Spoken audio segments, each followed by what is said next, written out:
Hello, welcome back to Raising Arrows Mama. My name is Heather, Mama to 8 from infant all the way 15, and I share all things about homeschooling, homemaking, and our large family here. And I talk a lot about Charlotte Mason. This is a series that I'm doing today, part of the Charlotte Mason's 3 Knowledges. If you have not been around, go check out my previous videos. We're talking about Charlotte Mason's 3 Knowledges, and in that is she thinks all education falls under these 3 knowledges. Knowledge of God being first and foremost, knowledge of man, and then knowledge of universe. And I'm trying to do weekly, but been battling sinus infection and then immediately got hit with allergies for the fall. So it's been difficult to do talking, plus all the life with 8 kids. So forgive me if these are not coming out in a consistent fashion. I'm doing the best I can, but I'm going through all of her knowledges and showing what she says, and then trying to share also how we apply that in our Charlotte Mason homeschool. We are by no means Charlotte Mason purists, but I do like to follow as much of what she says as I can, because generally I find when I follow what she says and I'm consistent, that consistency is key. It works really well, and it has a lot of fruit. And so while I'm not a purist, and you can tell that in the previous video about literature, I talk about that, and in other videos I talk about how I teach reading. I do not follow her methods. That's okay. It's not that she has all the right answers or that she has all the right answers for our family. What works for our family may not work for your family. But I'm here trying to make Charlotte Mason a little bit more decipherable, because her books are kind of tricky to read, and it takes some effort to get into her volumes and to really read them and apply them. And I've been rereading and rereading them. As I said, I've read all the volumes except for this one, and I'm reading this. I've read portions of it as needed over the years, so I think I've actually ended up reading the whole thing, but I'm doing a sit through this fall and reading through the whole thing. And as I do that, I'm sharing some of that wisdom with you. And so next up in our 3 knowledges is knowledge of man. And I've talked about history and literature. And today we're going to talk about morals and economics, or citizenship. And I'm going to just give you a real quick narration of it and then share a couple quotes. And I will come back in another video and share some of the specifics of how we utilize that in our homeschool. So in here, she talks about in Form 1, how you're going to really focus on children getting those, what does she call it? Gather conclusions as to the general life of the community from tales, fables, and hero stories. And so they're learning that basic citizenship, what it is to be part of a community from those fables, tales, and other things. When you get into Form 2, you get more specific about it, and that's where she brings in Plutarch. And if you've been around the Charlotte Mason communities, you've heard all about Plutarch's lives. Plutarch was basically an autobiographer, or not an autobiographer, but a biographer, and he wrote about great Greek and Roman men of history. And so his stories have been translated a couple of different times, and you can utilize that a couple different ways in your homeschool. And it is tricky. I'm not going to lie. It is tricky. I will come back in my next video and share about how we have done Plutarch in our home, as we've done it a couple different ways to both accommodate my growing pains and the children's growing pains as we learn through Plutarch. And if you really want some information on how to study Plutarch, go check out Beth at Little World Wonders. She has been doing these mother culture classes on Plutarch, and I wish I had the bandwidth and ability to do those right now, because they look amazing, but they would be a great help. So then Form 2 is talking about those Plutarch lives, and basically the thought here is that you are reading about these great men in history, these great Roman and Greek leaders, and you are pulling out those nuances of their life to know what does make a great leader. Now, all these great leaders, I think it's a Sonia Schaefer video, she shares about how great doesn't mean good. We call a lot of people in the past great, but that doesn't mean that all they did was perfect. We can use horrible examples like Adolf Hitler and Kublai Khan were great leaders, as in they got a great many people to agree with them, to do what they wanted, and made some vast changes in history, not for the good. But there are other great leaders who were amazing, who did beautiful and wonderful things. And then there are some and like most, and they go a little both ways at different times in their life. And that's what we get with Plutarch's lives. And that's why it's important, because Plutarch comes through not with a moral fine tip pen saying, look at the good thing he did here, look at the bad thing he did here.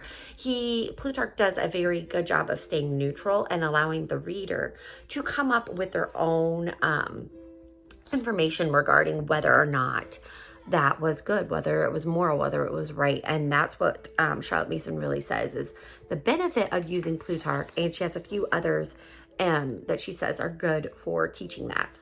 Then she goes on and goes into her book, Ourselves, which we call Volume 4.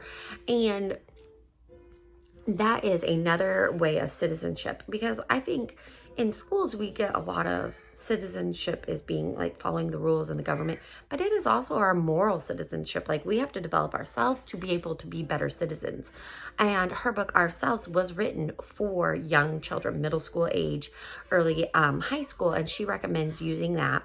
And she talks a bit about that and how it is how it helps the children to think of themselves, to learn that they have these different abilities and they can use it for good or for bad.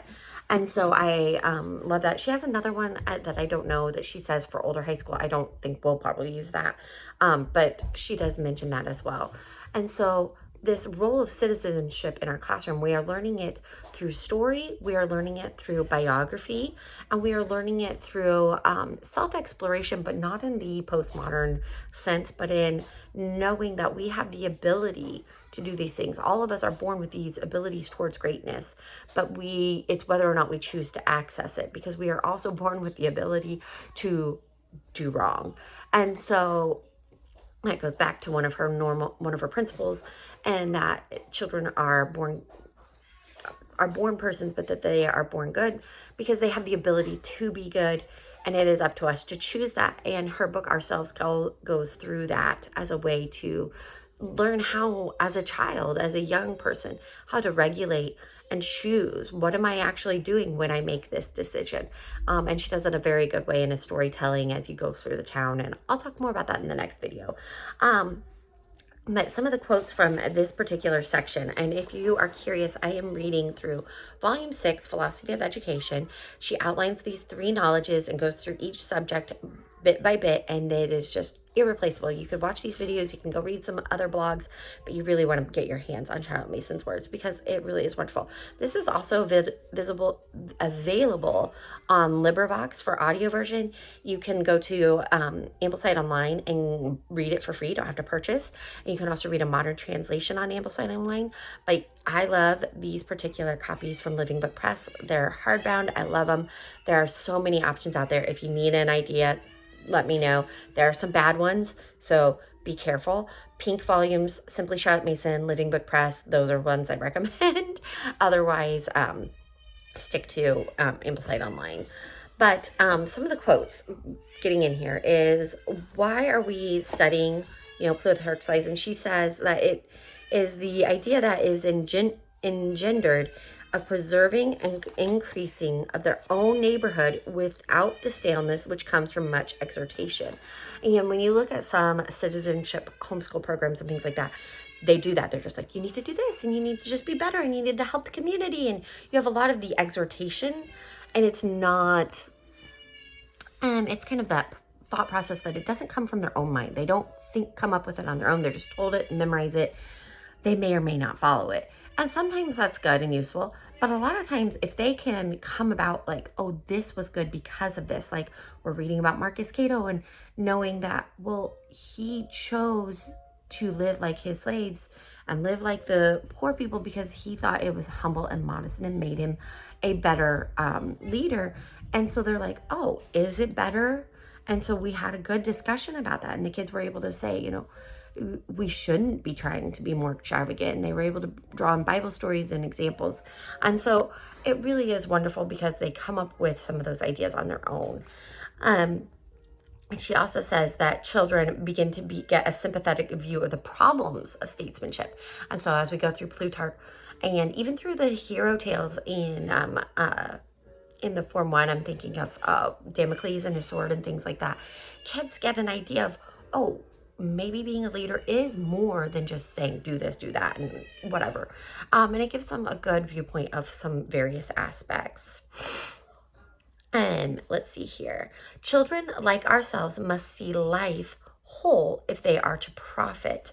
And that is just her kind of saying, if we make everybody heroic and we make everybody good and wonderful, and you only tell those things, it's not realistic. And children and adults pick up on that. If you pick up a story and you read it and everything's good and happy and perfect, you tend to not like it. It's too saccharine. It's just, it's not exciting. It's not realistic. It doesn't seem like real life, and it's unrelatable. And so we have to show children both sides of the coin, because like I said, nobody is pure, perfectly good except for Jesus. And there are rare instances where everything that person does is bad. The examples I gave earlier might be the exception. But the point being is that we want to show them both sides of the coin. We want to show them a realistic person, not only heroes, but that heroes can fail, heroes can fall. They can also overcome. That's the beauty of it. Or they can choose to fall further and further. And so that is what we want. We want to give them the whole life, and that way they're able to profit from it completely. Let's see, other quotes.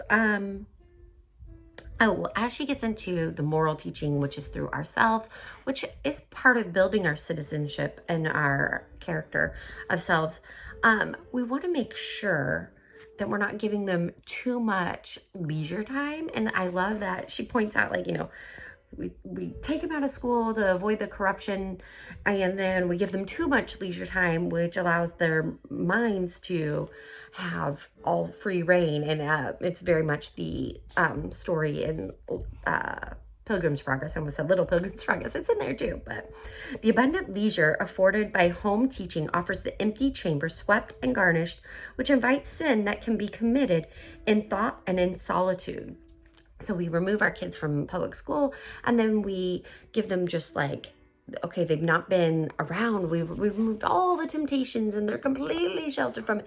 That doesn't take away, that just gives them more room for their own personal thought, because we all have that innate sin that drives us. And why is the 2-year-old spilling the salt all over the floor?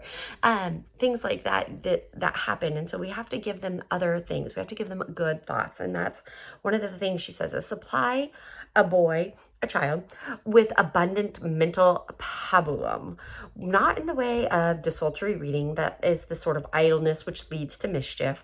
Kind of don't just give them twaddle and things that are going to be boring, but in the way of matter be definitely known.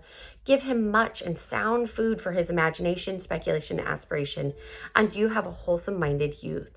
An example I would give is, I can give a child and tell them the story of Tom Sawyer, who is mischievous and naughty and does all these things, and they may try to emulate that.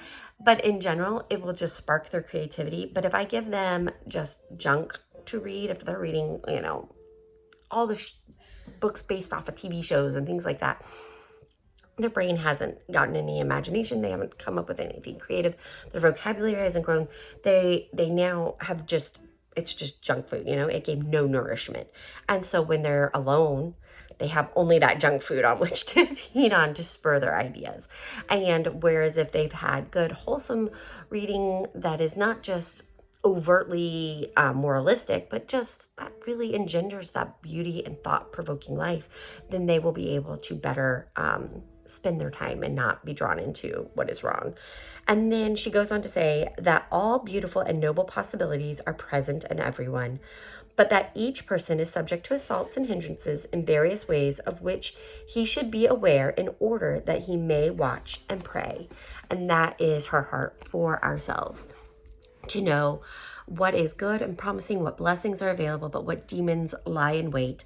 And I don't mean physical demons, that's a whole nother conversation, but the demons of like selfishness or pride, and how can we rein those in? Because we all deal with those different concepts, those little demons, those little thoughts that live in the back of our head and our sinful hearts.